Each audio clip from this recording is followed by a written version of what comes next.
বিদ্যমান সংবিধান অনুযায়ী নিয়ম হচ্ছে যে আপনারা মন্ত্রিপরিষদের শপথ আর হচ্ছে সংসদ সদস্যদের শপথ, এই দুইটা শপথ গ্রহণ করার বিধান রয়েছে।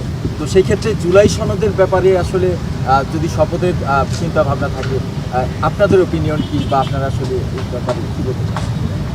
দেখুন, এই ব্যাপারে তো ইতিমধ্যে জুলাই সনদের ব্যাপারে একটা হা না ভোট হয়েছে এবং সেখানে হা জয়যুক্ত হয়েছে।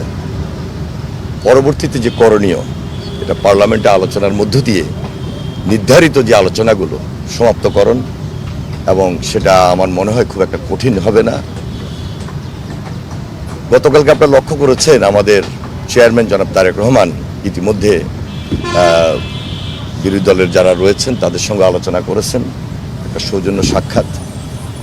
এরপরও তো কিছু কাজ থাকে যে আলোচনাগুলো পার্লামেন্টে হবে, পার্লামেন্টের বাইরেও হবে।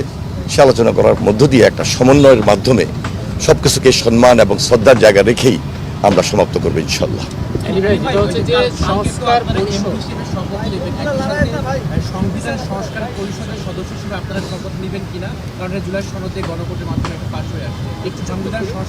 আমার মনে হয় আমি বলার চেষ্টা করেছি, আমার মনে যদি বুঝে থাকেন যে জাতীয় সংসদে সেই আলোচনাগুলা এবং এর পাশাপাশি যারা বিরোধী দলীয় নেতৃবৃন্দ আছেন তাদের সঙ্গে আলোচনা করেছেন আমাদের চেয়ারম্যান জনাব তারেক রহমান।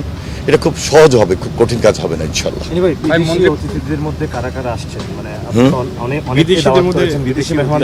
13টি দেশ ইতিমধ্যে তাদের প্রতিনিধি আসবেন।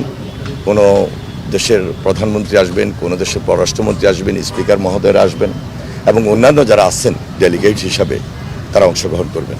আরেকটা বিষয়, যে দীর্ঘ ফেস্টিভ্যাল বিরোধী আন্দোলনে ছিলেন আপনারা, এই যে দীর্ঘ ত্যাগ তিতিক্ষা আপনাদের, সেই জায়গায় আপনাদের সরকার বাংলাদেশের মানুষের আকাঙ্ক্ষা বাস্তবায়ন করতে পারবে না, মানুষের কিন্তু প্রত্যাশা অনেক।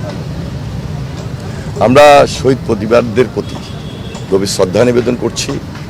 বিশেষ করে বিগত আন্দোলন সংগ্রামে যারা গুম, খুন এবং শহীদ হয়েছেন সর্বশেষ জুলাই আন্দোলন পর্যন্ত, সকলের প্রতি আমরা গভীর শ্রদ্ধা নিবেদন করছি, তাদের পরিবারের প্রতি সমবেদনা জানাই এবং তাদের পরিবারের পক্ষ থেকে আগামীকালকের এই শপথ অনুষ্ঠানে অনেকেই দাওয়াত পাবেন যারা জুলাই যোদ্ধা হিসাবে, পরিবার হিসাবে রয়েছেন।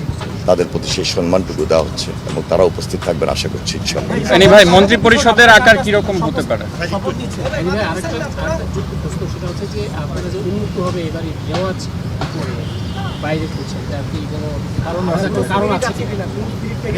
জনগণের সরকার, জনগণের সামনেই উন্মুক্ত পরিবেশে শপথ অনুষ্ঠান হবে, এটা তো হতেই পারে।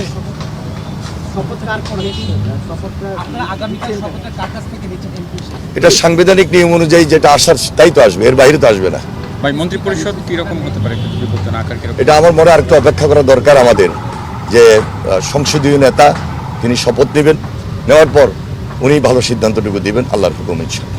একটু আপনি বললেন যে সংসদে আসলে সাংবিধানিক প্রক্রিয়া ঠিক করা আছে, যারা আসলে যেহেতু এই পরিস্থিতি আপনার কার কাছে শপথ করবেন, কিন্তু অনেকেই বলছে আজকে নিশ্চয়ই তো সংবিধান একটা নিয়ম আছে, কিন্তু অনেকেই বলছে যে এখন তো একজন অনির্বাচিত ব্যক্তির কাছ থেকে শপথ নিতে, কিন্তু সংবিধানে আমার মনে একটু অপেক্ষা করেন। সাংবিধানিক যে রাইট, সেই রাইটের প্রতি আমরা সম্মান জানাই, গুরুত্ব দিই এবং যথেষ্ট শ্রদ্ধার জায়গা থেকে এখানে একটা আনুষ্ঠানিকতা হবে এবং সেটার প্রতি আমরা সর্বোচ্চ যে দায়িত্ব বা সম্মান সেটাকে আমরা প্রদর্শন করি। অবশ্যই একটা দেশপ্রেমিক সরকার হবে এবং দায়িত্ব নিয়েই সকলের যে আমানত, শ্রদ্ধা এবং সম্মানের সহিত সে আমানতটুকু যেন আমরা রক্ষা করতে পারি, সেই দায়িত্বটুকু আমরা পরিচালনা করব এবং সম্পূর্ণভাবে জনগণের সরকার প্রতিষ্ঠিত হবে, দেশপ্রেমিক সরকার প্রতিষ্ঠিত হবে এবং জনগণের পাশে থেকে আমরা তারেক রহমানের নেতৃত্বে কাজ করছি এবং করবো ইনশাল্লাহ।